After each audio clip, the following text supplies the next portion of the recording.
Bling bling from the home of the spirit quartz, Buchenhout, South Africa. Now, what's still baffling me about this particular kind, and actually you see this very few and far between. I was fortunate to encounter a bit of this a year or two ago. Must have been about 2019, 2020 and around there. I would expect the matrix to be a chalcedony, because there seems to be almost a botryoidal undertone which has all been coated by a layer of druzy quartz.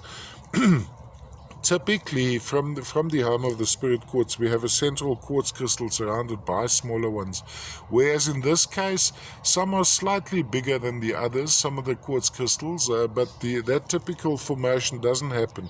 Yet the core of the specimen is almost a chalcedony, like it seems like there's a botryoidal undertone to the formation.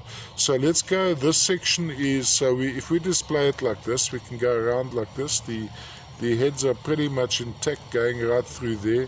So this section here and that section there are exposed. So if you have it standing at an angle like this, let's go on a turntable like this. Color-wise, quite an interesting color. We've got a mixture of, I suspect, amethyst and smoky, and it plays tricks with the camera, because in some pictures it looks almost black or grey, and in some pictures it's this lovely amethyst. It's actually, when held in hand, it's a pretty nice amethyst. When we look into the looking from the top down into the smaller crystals here, you'll see that the color concentration is around the outside edges, and that gets propagated right through.